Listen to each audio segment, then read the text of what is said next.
During a devastating skiing accident, a devout Muslim woman dies and meets Muhammad and Jesus in the afterlife. What she discovers changes everything she believed in.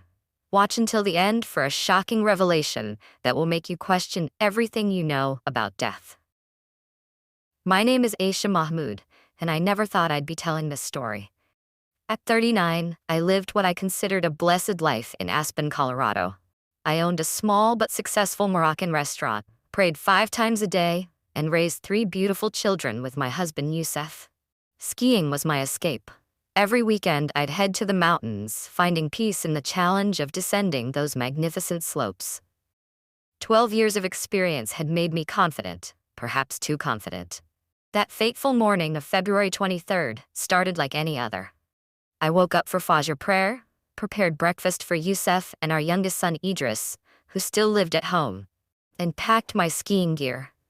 The weather forecast promised clear skies and mild temperatures, perfect conditions for what I planned to be a solo ski run on a familiar route. I remember checking my hijab was secure under my helmet, something I'd perfected over years of skiing. My faith was as much a part of me as my love for the mountains. I'd often contemplate Allah's greatness while gliding down those magnificent slopes, feeling closer to heaven with each foot of elevation lost. The route I chose that day was one I'd skied dozens of times before, but something felt different. Maybe it was the way the morning light caught the snow, or perhaps it was the unusual stillness in the air. Looking back, I should have heeded these subtle warnings from nature itself. 3 hours into my skiing, about 2,000 feet up, I skied for what appeared to be a solid patch of snow. I'd used this very same path countless times before, but this time, the snow gave away beneath my skis. In that split second, as I felt my body begin to fall, time seemed to slow down. My safety equipment should have caught me, but the snowslide had damaged my bindings. The next few moments came in flashes, the rush of air around me, the odd sense of peace that washed over me as I fell. The sharp pain as my body struck a rock, then darkness. I later learned that a group of skiers found me. My body had somehow landed in a small opening in the trees, preventing what would have been a much longer fall. But the impact had caused severe internal bleeding, multiple fractures, and trauma to my spine and skull. The rescue team took 2 hours to reach me. By then, my vital signs were barely detectable. In the helicopter, my heart stopped 3 times. The paramedics later said they'd never seen anyone fight so hard to stay alive. What they didn't know was that during those moments when my heart wasn't beating, I experienced something that would forever change my understanding of everything I'd believed in. The truth I encountered was far different from the teachings I'd followed faithfully for over 3 decades. Looking back at my life before that day, I see how deeply I believed in my faith. I taught my children to follow the 5 pillars of Islam, volunteered at our local mosque, and lived each day striving to be a good Muslim. I found comfort in the Quran's teachings and never questioned what I'd been taught since childhood. My husband Youssef and I had met at university in Morocco before moving to America. We built our life around our faith, our family, and our community. Our restaurant became a gathering place for local Muslims, and we took pride in maintaining our traditions in a foreign land. Our eldest daughter Fatima had recently made us grandparents, and our middle son Khalid was engaged to be married. Life was good, predictable, and secure in its familiarity. I never imagined that everything I believed would be challenged in such a profound way. The morning of my accident, I'd kissed Youssef goodbye as he left for morning prayer at the mosque. We'd planned to have family over for dinner that evening to celebrate Idris's acceptance into law school. Instead, they would gather in a hospital waiting room, praying for my survival. But what happened during those moments when my heart stopped beating? What truths did I discover in that space between life and death? The reality I encountered was far more shocking than anything I could have imagined, and it would challenge everything I'd believed about faith, salvation, and the nature of truth itself. Those last moments before my accident keep replaying in my mind. I remember checking my gear one final time, a habit ingrained after years of skiing. The familiar weight of my backpack, the snug fit of my boots, the reassuring click of the bindings. I'd packed my small prayer mat too, planning to pray dur when I took my lunch break, as I often did. My restaurant was closed on Tuesdays, which made it my dedicated skiing day. The staff, mostly local college students and a few refugees I'd hired over the years, knew not to expect me. Tuesdays were sacred, my time to connect with nature, and I thought then with Allah. That morning, I'd had a strange conversation with Idris. He'd been questioning certain aspects of our faith lately, something that worried me. "Mom," he'd said over breakfast, "how can we be sure our way is the only right way?" I'd given him the same answers I'd been given, that Islam was the final revelation, that Muhammad was the last prophet, that the Quran was perfect and unchangeable. Now I think about how I'd dismissed his questions, how certain I'd been in my answers. If only I'd known then what I know now. But isn't that always the way? We humans are so certain of our truths until life or death shows us otherwise.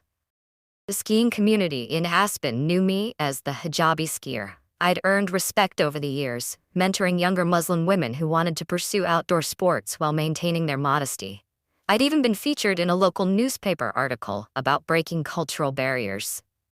The journalist had asked if wearing a hijab while skiing was difficult. I'd laughed and told her that nothing was difficult if you believed it was Allah's will. My life revolved around a careful balance of faith and American life. Our restaurant, Aisha's Cafe, served halal food exclusively. We'd close during prayer times, and during Ramadan, we'd host community iftars. I believed I was living exactly as Allah intended, being a good Muslim while also embracing the best parts of American culture. Every Saturday, I taught at the weekend Islamic school, helping children learn to recite the Quran. I knew all the verses about paradise and hell, about Judgment Day and the bridge over hellfire that all souls must cross. I taught these things with complete conviction, never imagining that my understanding might be incomplete, or worse, entirely wrong. My oldest friend Rebecca, a Christian, had tried many times over the years to talk to me about Jesus. I'd always politely but firmly shut down those conversations. Isa was a great prophet, I'd say, using the Arabic name for Jesus, but Muhammad was the final messenger. How ironic those conversations seem now, how different from the truth I would soon discover. The month before my accident, I'd had a dream that troubled me. In it, I was skiing down a mountain made of books, all the religious texts of the world. The higher I went, the more the books crumbled beneath my skis. At the bottom stood a figure of light, but I couldn't make out who it was. I dismissed the dream as meaningless, but now I wonder if it was a warning, or perhaps a preparation for what was to come. That final morning, as I drove to the slopes, I listened to a recitation of Surah Al-Fatiha on my car's stereo. The verses about death and judgment echoed in my mind as I parked and gathered my gear. "And the trumpet shall be blown, and behold, from their graves they shall rush forth to their Lord." I'd always found comfort in these verses, but now they seem like a premonition. I remember checking my phone one last time before starting the ski run. There was a message from Fatima with a new photo of my granddaughter, Nadia. A text from Yusuf reminding me to be careful. A missed call from Khalid. Normal, everyday things that now seem precious beyond measure. The descent itself started routinely enough. The familiar rough texture of the snow under my skis, the methodical process of making turns, checking and double-checking my edges. I'd done this route so many times I could probably have skied it blindfolded. That confidence, I now realize, was part of what led to my accident. As I skied higher, I remember feeling an unusual sense of unease. The air seemed different somehow. Heavier, more charged. Animals that usually inhabited the slopes were strangely absent. Even the typical morning sounds of other skiers seemed muted. It was as if nature itself was holding its breath, waiting for what was about to happen. The moment of my death wasn't dramatic. One second I was falling, the next I felt weightless, like floating in a warm pool. The pain vanished instantly. I found myself looking down at my broken body on the snow, feeling oddly detached from the scene below. A silver cord connected me to my physical form, shimmering like moonlight on water. As I watched, rescue workers skied down the mountain, their movements seeming slow and dreamlike from my new perspective. I tried calling out to them, but my voice made no sound in the strange in-between place. Then came the tunnel.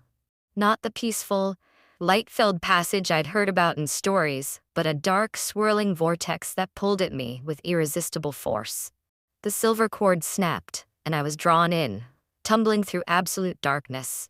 Time lost all meaning. I could have been falling for seconds or centuries. The darkness pressed against me like a physical thing, and with it came an overwhelming sense of my own sinfulness. Every lie I'd ever told, every harsh word, every selfish thought, all of it paraded through my mind with crystal clarity. But worse than my personal sins was the growing realization that I'd been wrong about something fundamental. A verse from the Quran kept repeating in my mind. Those who believe, and those who follow the Jewish faith, and the Christians and the Sabians, any who believe in Allah and the last day and work righteousness, shall have their reward with their Lord. But now that verse felt hollow, incomplete. The darkness eventually gave way to a dim, reddish light. I found myself standing on a vast plain that stretched endlessly in all directions. The ground beneath my feet was black and cracked, like cooling lava, and heat radiated up through my feet. The air smelled of sulfur and burning flesh. In the distance, I saw a figure approaching. My heart leaped with joy. Surely this would be the Prophet Muhammad, coming to guide me to paradise as I'd always believed he would. As the figure drew closer, I could make out the familiar features I'd seen in countless religious paintings. The beard, the noble bearing, the green robe. But something was wrong. His eyes were empty, dead things, like black holes in his face. When he spoke, his voice was not the beautiful, melodious sound I'd expected, but a harsh, grating noise that made my soul cringe. "Welcome, faithful one," he said, but his words dripped with mockery. "Welcome to the fruit of your devotion." I fell to my knees, confused and terrified. But you are the prophet, the messenger of Allah?" He laughed then, a sound like breaking glass. "I am who you believed me to be. I am the one who led millions astray, and you, Aisha, followed me so faithfully." The ground began to crack beneath us, revealing glimpses of fire below. All around, I could hear screams, millions of screams. With horror, I recognized the sound of Arabic prayers mingling with the wails of torment. "How?" I managed to whisper. "How can this be?" "Because," he replied, his form beginning to shift and change, revealing something dark and terrible beneath the familiar appearance. "I never was what I claimed to be. The truth was always there, but you chose not to see it." The heat was becoming unbearable now. In the distance, I could see other figures approaching, millions of them, all wearing hijabs, thobes, and other Islamic clothing. Their faces were masks of agony as they wandered the burning plain. "Your good works," the being that wasn't Muhammad continued. "Your prayers, your charity, all of it worthless because it was built on a lie. You rejected the true path for a beautiful deception." I wanted to argue to defend my faith, but every argument I tried to form crumbled in my mind. Images began flashing before me, historical scenes I'd never witnessed but somehow knew were true. I saw the real Muhammad, not the idealized version I'd been taught about, but a man driven by earthly desires, twisting divine truths for his own purposes. "No," I moaned, covering my face with my hands. "This can't be true. Allah is merciful, compassionate." "Allah?" The being's laugh was even more terrible now. "You never knew Allah. You followed a false god, a moon deity elevated to supreme status. The true God, the one you rejected, is far different from what you imagined." The being's form continued to change, becoming something ancient and malevolent. I realized with growing horror that I was face to face with one of the fallen angels I'd read about but never truly believed in. This was a demon, a deceiver who had masqueraded as a divine messenger.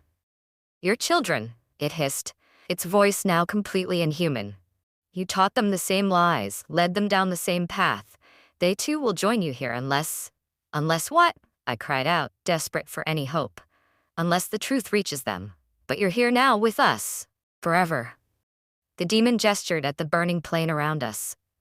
"This is just the outer circle. Would you like to see where the most devoted followers go?" Before I could respond, the ground beneath me dissolved.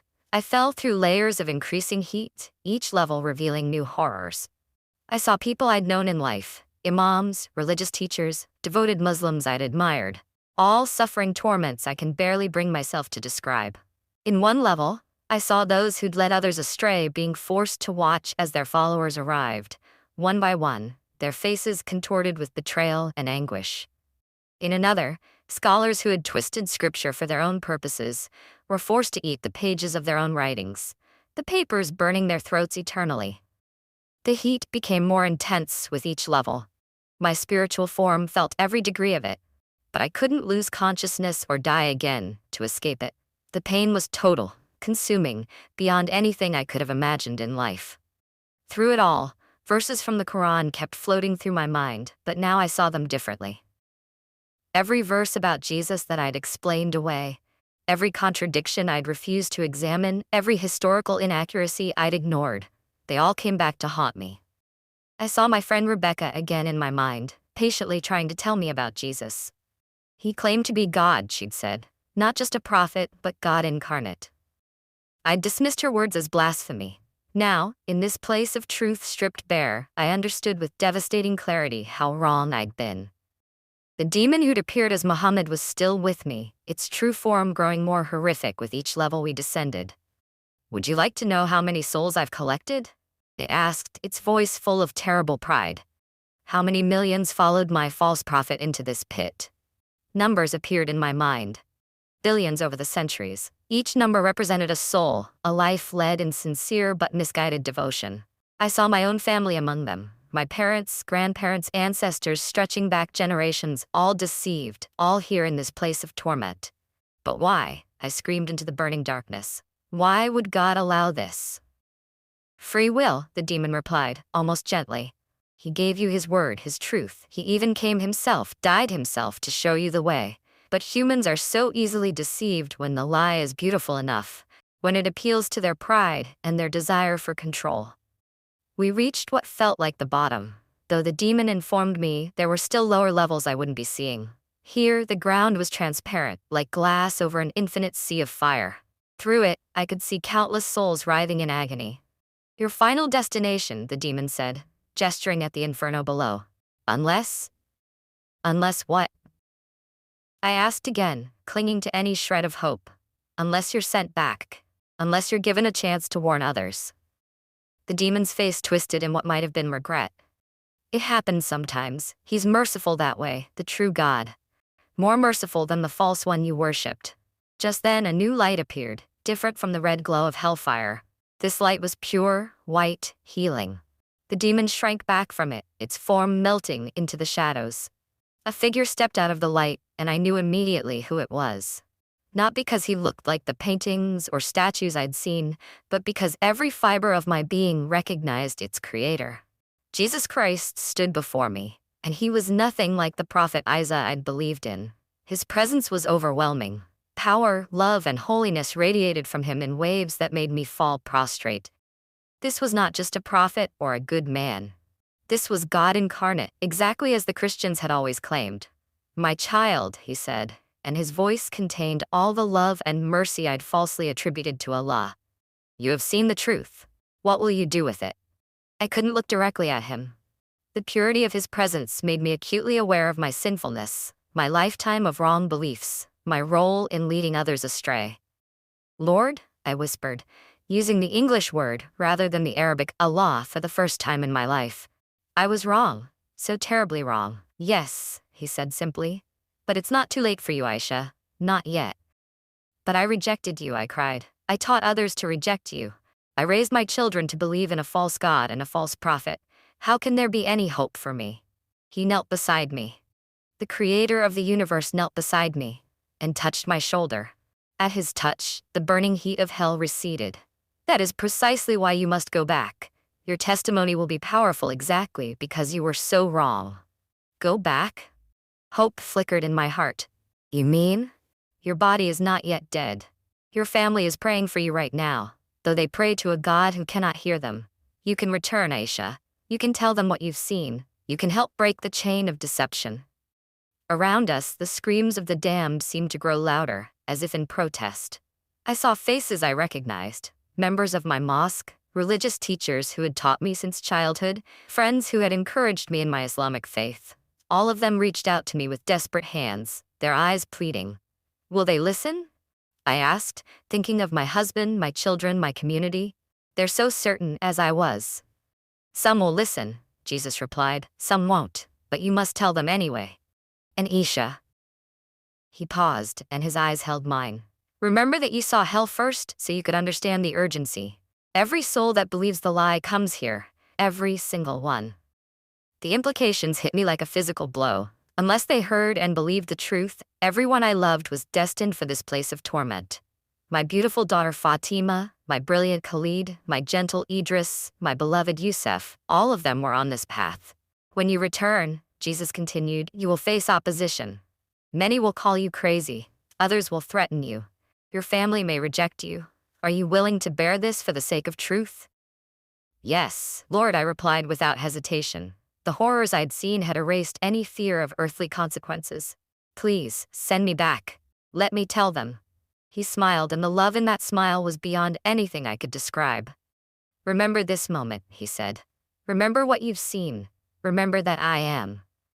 Then he touched my forehead, and everything went white. The next level of my experience shifted dramatically. The suffocating heat of hell gave way to something entirely different. I found myself in what I can only describe as a vast courtroom, but one that stretched beyond the limits of human comprehension. The walls seemed to be made of living light, and the ceiling, if there was one, was lost in a brightness too intense to look at directly. Before me stood what I knew to be the judgment seat of Christ, though it appeared different to anything I could have imagined in life. Millions of beings surrounded the throne. Angels unlike anything described in Islamic tradition. They had multiple faces, wings covered with eyes, and they moved in patterns that defied physics. Their continuous cry of "Holy, holy, holy" resonated through my very being. A massive book was opened before me. I recognized it as the Book of Life mentioned in the Christian Bible, not the simplified records of deeds I'd been taught about in Islam. As its pages turned, I saw my entire life displayed with perfect clarity. Not just my actions, but my thoughts, motivations, and the ripple effects of everything I'd done. I watched myself teaching young children at the mosque, sincerely believing I was guiding them toward truth, but actually leading them away from salvation. Each little face represented a soul that might end up in the horrors I'd just witnessed. The weight of this responsibility crushed me. Then came the most difficult part. Every time I'd encountered Christian truth and rejected it, was replayed before me.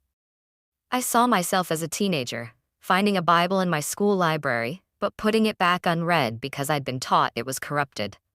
I watched myself dismissing Christian friends who tried to share their faith, pride, convincing me I already had the final revelation. But what struck me most were the supernatural battles I'd been completely unaware of in life. I saw angels and demons fighting over situations I'd thought were mere coincidences. Times when I'd felt inexplicably drawn to investigate Christianity, those had been the Holy Spirit's promptings, which I'd ignored. Daughter, came a voice that seemed to come from everywhere and nowhere at once. You have believed a clever deception. The enemy of souls has many disguises, and Islam is one of his masterpieces. The voice was both terrible and wonderful, and I knew it belonged to God the Father himself. Images began flowing through my mind. The true history of Islam's formation, the pagan origins of many Islamic practices, the political motivations behind much of the Quran's creation. I saw Muhammad receiving his revelations, but now I saw what really happened. The dark entity that had appeared to him in the cave was no angel. The fear and suicidal thoughts he experienced afterward were not, as I'd been taught, signs of a true prophetic calling, but his natural reaction to encountering pure evil. But why? I asked. Why did you allow such a powerful deception? Free will, came the reply, echoing what the demon had said, but this time with infinite sadness rather than mockery. Humans must be free to choose or reject truth. The deception succeeds because it offers what the human heart naturally desires: a system of earning salvation through works, a way to feel in control, a path that appeals to pride rather than requiring complete surrender. Before me appeared scenes from the life of Jesus, not the Islamic version of Isa, but the true Christ. I saw his birth, his life, his teachings in their full context. Most importantly, I witnessed his death and resurrection with a clarity that left no room for doubt. This was no mere prophet who escaped crucifixion through a divine trick as I'd been taught. This was God himself, taking on human flesh, dying for the sins of humanity. The scenes continued unfolding before me. I saw the early Christian church, the true accounts of how it spread, and then the gradual rise of Islam. I witnessed how this new religion borrowed elements from Christianity, Judaism, and Arabian paganism, mixing truth with falsehood in ways that made the deception almost impossible to detect unless you knew what to look for. Most disturbing were the scenes showing how Islamic teachings gradually altered people's ability to question or think critically about their faith. I saw how the mere suggestion that the Quran might not be perfect could lead to violence, how fear and social pressure kept millions locked in the system. Watch carefully, the voice commanded, and I saw my own family tree stretching back through generations. Hundreds of my ancestors, all sincere Muslims, all deceived, all now in that terrible place I'd witnessed.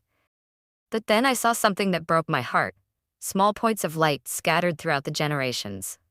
These, the voice explained, were moments when your ancestors encountered my truth. Each light represents an opportunity for salvation that was rejected. I saw my great-grandmother speaking with Christian missionaries in Pakistan, my grandfather finding a Bible tract on a street in Casablanca, my mother having a vivid dream about Jesus that she dismissed as Shaitan's work.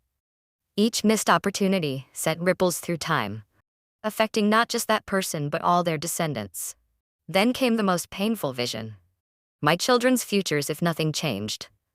I saw Fatima raising my granddaughter in the same deception, Khalid becoming increasingly radicalized, and Idris's questioning eventually being silenced by fear and community pressure. The vision extended to show their children, and their children's children, generation after generation perpetuating the lies I'd helped plant. But this, the voice said, and the scene shifted, is what could be. I saw an alternative future. One where I returned and shared what I'd learned. In this version, though my family initially rejected me, seeds of truth were planted. I saw Idris's questioning leading him to research Christianity seriously. I saw Fatima finding the courage to examine her beliefs after watching my transformation. I saw Khalid's anger at my conversion eventually giving way to curiosity. Your suffering will have purpose, the voice continued. Every tear, every rejection, every persecution will water the seeds of truth you plant. The scene expanded to show others beyond my family. Members of our mosque, customers from our restaurant, friends in the Muslim community. Some would be furious at my testimony, others secretly intrigued. Lives would change, slowly at first, then in growing numbers as others found the courage to question and seek truth. But understand, the voice warned, the enemy will fight against you. You've seen his deception, and he will not let you expose it easily. More scenes appeared. Death threats, former friends becoming enemies, my restaurant vandalized, my family turning against me. I saw myself crying, lonely, seemingly defeated. But then I saw the hidden impact. People watching from a distance, seeing my faith tested and holding firm, underground discussions of my testimony spreading through the community. The choice is yours, the voice said. I will not force you. You can stay here now, enter your rest early, or you can return and face these trials for the sake of those you love. I didn't hesitate. Send me back, I said. No matter the cost. The scene shifted again, and I found myself in what seemed to be a vast library. The walls stretched endlessly upward, filled with books of every size and color. These, the voice explained, are the questions you'll need answers for. Study them carefully. Suddenly, information began pouring into my mind.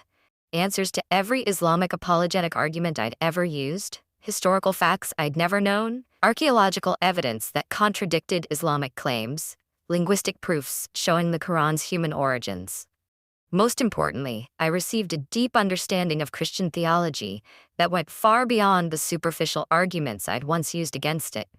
I learned why the Trinity wasn't polytheism as I'd always thought, why the incarnation was necessary for salvation, why blood atonement was the only way to satisfy both God's justice and mercy. Everything that had once seemed like foolishness to my Muslim mind now made perfect, beautiful sense. You will not remember everything consciously, the voice said, but it will be there when you need it. The Spirit will bring it to your remembrance. Then came another shift, and I found myself before Jesus again, But this time, I saw him as he appears in heaven.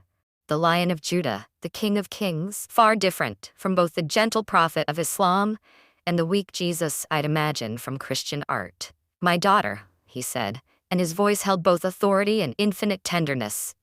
"You will suffer for my name's sake. But remember, I suffered first, and I will be with you through everything that comes." He reached out and touched my forehead again. This time, I felt knowledge of him being seared into my very soul. Not just facts and theology, but intimate, personal knowledge of his character and love. I knew with unshakable certainty that this was the truth I'd been seeking my whole life while looking in the wrong direction.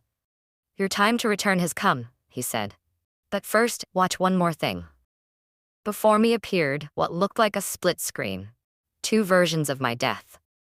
In one, I died without this experience, still believing in Islam, and faced the eternal horrors I'd witnessed.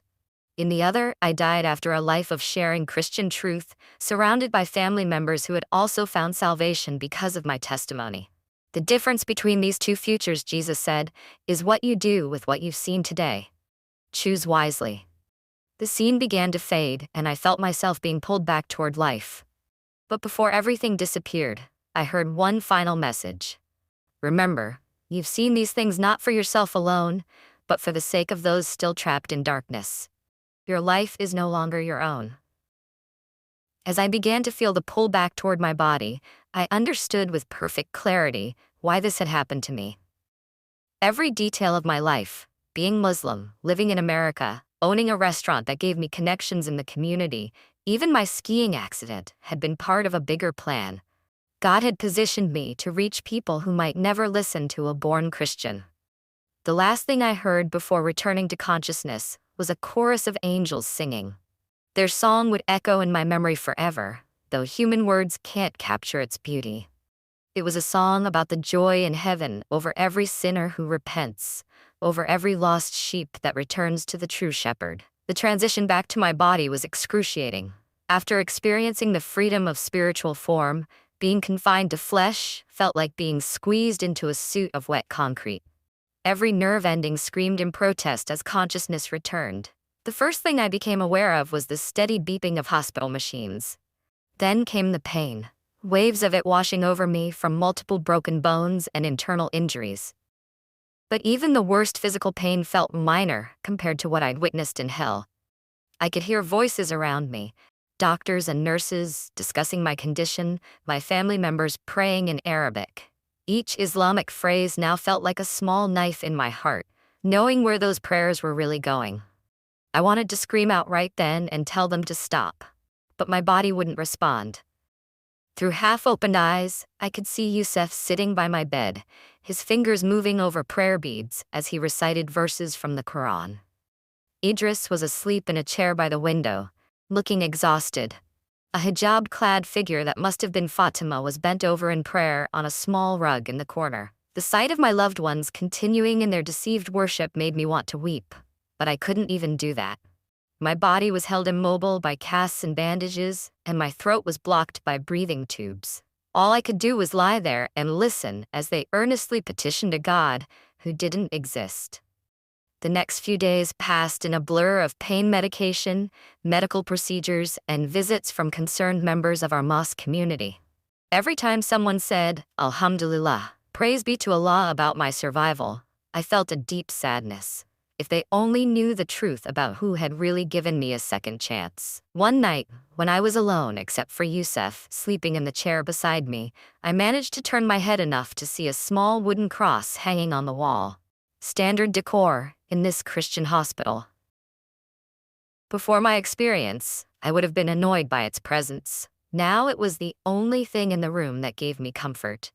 As I grew stronger, the doctors called my survival miraculous. They didn't know how right they were, though not in the way they meant. My injuries should have been fatal. Only divine intervention had sent me back, and not for the sake of mere physical life. The breathing tube was removed after a week, but I waited to speak about what I'd seen.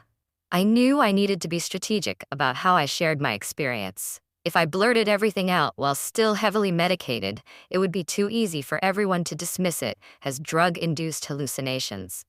Instead, I watched and listened. I saw how deeply entrenched my family was in Islamic beliefs, how every aspect of their lives revolved around its practices. My restaurant staff came to visit, bringing copies of the Quran for me to read during my recovery. The local imam stopped by to remind me that my accident was a test from Allah and that my survival was a sign of His favor. Each visit, each well-meaning gesture showed me the magnitude of what I was up against. These weren't bad people. They were sincere seekers who had been deceived, just as I had been. They were doing exactly what I would have done in their position, not realizing they were strengthening chains that bound them to a terrible destiny. During those long hours in the hospital bed, I began to notice things I'd never seen before. I watched how fear underlaid many aspects of Islamic practice. Fear of hell, fear of community judgment, fear of questioning. I saw how the repeated prayers and rituals served to reinforce the programming, leaving little room for independent thought. Most telling were the reactions when a young Christian nurse named Sarah would speak to me about her faith. My family would quickly change the subject or find reasons to dismiss her. Once, when she offered to pray for me, Yusuf politely but firmly declined, then spent the next hour reciting Quranic verses as if to counteract any spiritual contamination. Sarah seemed to sense something had changed in me. Perhaps it was the way I looked at the cross now, or how I didn't join in when my family said their prayers. One night when we were alone, she squeezed my hand and whispered, "He's real, isn't he?" I could only nod, tears streaming down my face. The physical recovery was difficult, but preparing for the spiritual battle ahead was even harder. I knew that the moment I spoke about my experience, everything would change. My comfortable life, my relationships, my reputation in the community, all of it would be shattered. 2 weeks into my hospital stay, Idris came to visit alone. Of all my children, he had been the one most openly questioning Islam. He sat beside my bed and, after a long silence, asked, "Mom, did something happen to you? You seem different." I wanted to tell him everything right then, but I heard Jesus' voice in my mind saying, "Not yet." Instead, I asked him, "What do you think happens when we die, Idris?" He looked troubled. "I don't know anymore, Mom. I'm supposed to believe what we've been taught." But he trailed off, then whispered, "Sometimes I wonder if we might be wrong." I squeezed his hand, my heart breaking with the knowledge of how right he was. "Keep questioning," I told him. "Keep seeking truth, no matter where it leads." The look he gave me was both surprised and relieved, so different from how I would have responded to such doubts before my experience. This moment confirmed what I'd been shown. Idris would be one of the first to be ready to hear the truth. As my strength returned, I began to see how God was positioning everything. My accident had made me a topic of conversation in the Muslim community. People were already calling it a miracle, though they attributed it to the wrong source. This meant that when I finally shared my testimony, people would have to explain why Allah would save me, only to have me convert to Christianity. The dreams started about 3 weeks into my recovery. Every night, I would see different aspects of what I'd witnessed during my death experience. Sometimes I was back in hell, watching souls arrive, and realized too late they'd believed a lie. Other times, I was in the throne room, basking in Jesus' presence. I would wake up drenched in sweat, the urgency of my mission pressing on my heart. One particular dream shook me deeply. I saw thousands of Muslims I knew standing before the judgment seat, looking confused and terrified. But we followed all the rules, they were saying. We prayed 5 times a day, we fasted, we gave zakat, we believed in you, Allah. Then I heard Jesus' voice saying, "I never knew you. You worshipped a false god of your own making."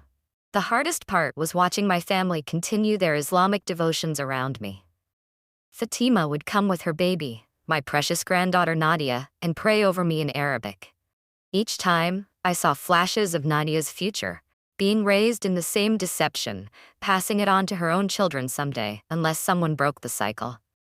The doctors were amazed by my progress, calling it remarkable. Physical therapy was painful, but I pushed through it with determination, knowing I needed to be strong for what lay ahead. Each step, each small victory in regaining my mobility, was preparation for the spiritual battle I would soon face. During my final week in the hospital, I had an unexpected visitor. Rebecca, my Christian friend who had tried for years to share her faith with me. She had been out of the country when my accident happened and came as soon as she returned. The moment she walked into my room, she knew something was different. "You've seen him, haven't you?" she asked quietly, when we had a moment alone. I nodded, unable to speak through my tears. She held my hand and prayed with me, my first real Christian prayer. The peace that filled the room was palpable. The day before my discharge, I had one final vision. I saw myself standing before a large crowd of Muslims, sharing my testimony. Many were angry, some were crying, others looked thoughtful. Behind each person, I could see their eternal destiny hanging in the balance. Jesus' words echoed in my mind. Every soul that believes the lie comes here. Every single one. That night, I wrote my first journal entry, documenting everything I had experienced while it was still fresh in my mind. I knew this record would be important later, both for my own strength in difficult times and as a testimony for others. As I was writing, I heard commotion in the hallway. A code blew, another patient dying. The sound of running feet and urgent voices triggered memories of my own death experience. I found myself praying for that unknown person, hoping they would have the same opportunity I had been given to know the truth. The next morning, as my family prepared to take me home, I looked around my hospital room one last time. The small cross still hung on the wall, no longer just a piece of decoration but a symbol of everything that had changed. I was leaving this room a completely different person than the one who had been brought in broken and dying. I knew that once I left the hospital, the real test would begin. But I also knew I wasn't facing it alone. The same Jesus who had sent me back would be with me through whatever came next. Coming home felt surreal. Everything looked exactly the same. The Islamic calligraphy on our walls, the prayer rugs neatly rolled in the corner, the Quran displayed prominently on its special stand. But I saw it all with new eyes now, understanding each item as a piece of the deception I'd lived under for so long. That first evening home, when the call to Maghrib prayer sounded from the app on Yusuf's phone, I didn't get up to pray. Everyone assumed I was too tired or in too much pain from my injuries. They didn't know that I was quietly praying to Jesus instead, asking for wisdom about when and how to tell them. The following days fell into a pattern. My family would go about their Islamic routines, while I made excuses about needing more time to recover. I spent hours reading the Bible on my phone, hiding it behind a cover of medical recovery websites. Every verse seemed to come alive with new meaning, especially the ones about counting the cost of following Christ. 2 weeks after coming home, I knew I couldn't delay any longer. I chose a quiet evening when Idris was studying upstairs and Yusuf was watching the news. "We need to talk," I said, my heart pounding so hard I thought it might break my barely healed ribs. "About what, Habibti?" Yusuf asked, using his familiar term of endearment. How many more times would I hear him call me that? "About what happened when I died." The next 2 hours changed everything. I told him about meeting Muhammad in hell, about seeing Jesus, about learning the truth of Islam's deception. With each word, I watched his face transform from concern to disbelief to anger. "It's the medication," he said flatly when I finished, "or maybe brain damage from the fall. We'll get you to a doctor." "No, Yusuf," I replied gently. "It's the truth. Deep down, you must have questioned things too." He stood up so abruptly that his chair fell over. "Enough! I won't hear this blasphemy in my house." His shouts brought Idris downstairs. Our son stood in the doorway, looking between us with growing alarm. "What's happening?" "Your mother has lost her mind," Yusuf said. "She's claiming she met Isa, and that Islam is false." The look on Idris's face was something I'll never forget, a mixture of shock, fear, and... was that relief? He didn't say anything, just stood there as his father continued ranting about getting me psychiatric help. Word spread through the community like wildfire. By the next morning, our phones were buzzing constantly with messages from concerned friends and family. The imam himself came to our house, spending hours trying to convince me I had been deceived by Shaitan. I listened patiently to all their arguments, remembering how I would have made the same ones just months ago. But now I could see the circular logic, the defensive reactions, the fear underlying every response. When the imam quoted Quranic verses about apostasy, I heard the threat beneath his concerned tone. Fatima arrived with baby Nadia, tears streaming down her face. How could you do this to us, Mom? What will people say? What about Nadia? Do you want her growing up with a kafir grandmother? I'm doing this for you, I tried to explain. For all of you. If you'd seen what I saw. But they didn't want to hear about what I'd seen. Every time I tried to describe my experience, they would start loudly reciting Quran or finding reasons to leave the room. Only Idris would occasionally catch my eye with questioning looks, but never when others were watching. The restaurant became a battlefield. Half our regular customers stopped coming immediately. Someone broke our windows one night and spray-painted Murtad, apostate, on the walls. Our Muslim employees quit one by one, despite my assurances that nothing would change in how we operated. Yet even as my old life crumbled, I discovered a new kind of peace I'd never known before. Rebecca introduced me to her church community, where I found acceptance and understanding. Sarah, the nurse from the hospital, became a close friend and mentor in my new faith. Late one night, about a month after my confession, Idris came to the restaurant where I'd taken to sleeping since Yusuf asked me to leave our home. He had questions, so many questions. We talked until sunrise, me sharing everything I'd seen and learned, him finally voicing doubts he'd hidden for years. 2 weeks later, he became a Christian too. The family's reaction was explosive. Yusuf disowned him, forcing him to move out. Fatima and Khalid refused to speak to either of us. But watching my son's face as he experienced true spiritual freedom for the first time made it all worthwhile. The persecution intensified. Death threats began arriving at the restaurant. Former friends would spit on the sidewalk when they saw me. The local Muslim Business Association orchestrated a complete boycott of our restaurant. Yet for every customer we lost, God seemed to send 2 new ones. People curious about our story, Christians wanting to show support, even some secret Muslims harboring their own doubts. 6 months after my near-death experience, I sat in my new small apartment. The restaurant's insurance had finally paid out for the accident, reading an email from Fatima. She'd been having dreams, she wrote. Dreams about Jesus. She was scared and confused. Could we talk? That's when I fully understood what Jesus had shown me in my vision. How my testimony would create ripples through the community. More emails and messages began arriving, always secretive, always fearful, but full of questions. People wanted to know about my experience, about how I found the courage to leave Islam, about what convinced me Christianity was true. The restaurant became an unexpected ministry. We started a weekly dinner where former Muslims could gather safely to discuss their faith journeys. Some wore hijabs to these meetings and parked blocks away, terrified of being discovered. Each of their stories reminded me of my own journey. A year after my accident, I stood in the same hospital where I'd had my near-death experience.